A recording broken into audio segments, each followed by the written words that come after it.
नमस्ते फ्रेंड्स।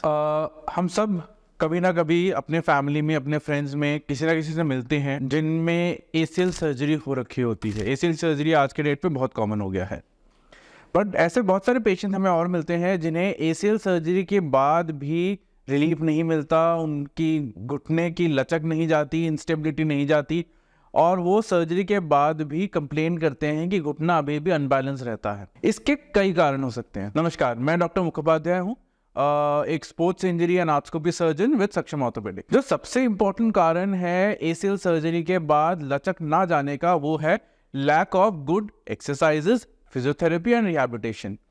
हम जब भी एसीएल सर्जरी करते हैं, हम इंश्योर करते हैं कि पेशेंट एक स्पेसिफिक रिहैबिलिटेशन प्रोग्राम को फॉलो करे, स्पेसिफिक गाइडेड एक्सरसाइजेस होती रहें जो विथ पासिंग टाइम हर हफ्ते 2 हफ्ते में बदलती रहें, एडवांस्ड होती रहे, जिससे कि ना केवल जो नया लिगामेंट बना है उसकी हीलिंग अच्छी तरह से हो, मसल्स को रीट्रेनिंग मिले, बॉडी को रीट्रेनिंग मिले, बैलेंस मिले, कोऑर्डिनेशन मिले, एंड आपकी जो सिम्टम्स थे वो कंट्रोल हो सके। बट यहीं पे एक और इम्पॉर्टेंट कॉज है जो कई बार मिस होता है, वो होता है मीडियल मेनिस्कस का पीछे के हिस्से का टेयर, जिसको हम कहते हैं रैम टेयर। अगर एसीएल सर्जरी के दौरान हमने घुटने को पीछे जाके नहीं देखा तो ये रैम टियर मिस हो सकता है, और अगर ये रैम टियर मिस होता है तो ये मिडिल मेनिस्कस का रैम टियर भी एडिशनल लचक, इंस्टेबिलिटी प्रोवाइड कर सकता है, कॉज कर सकता है।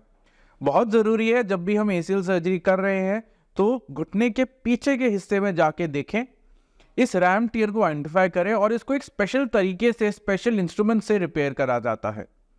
जो बाकी का मेनिस्कस रिपेयर होता है उसका रिपेयर करने का तरीका और उसके सिम्टम्स रैम टियर के रिपेयर करने के तरीके से काफ़ी अलग है, और रैम टियर के सिम्टम्स भी काफ़ी अलग होते हैं। रैम टियर से दर्द कम होता है और लचक ज़्यादा, तो ज़रूरी है कि आप अपने डॉक्टर से इंश्योर करें कि जब भी एसीएल की सर्जरी हो रही है वो घुटने के पिछले हिस्से में जाके पिछले हिस्से के स्ट्रक्चर्स को भी ध्यान से देखे, और कोई भी इंजरी या लीजन हो उसको आइडेंटिफाई करें, उसको ट्रीट करें। अगर आप एक बार एसीएल सर्जरी करवा चुके हैं एंड फिर भी आप कंटिन्यूअस इंस्टेबिलिटी, लचक से परेशान हैं, तो आप हमें अपने डिटेल्स भेज सकते हैं।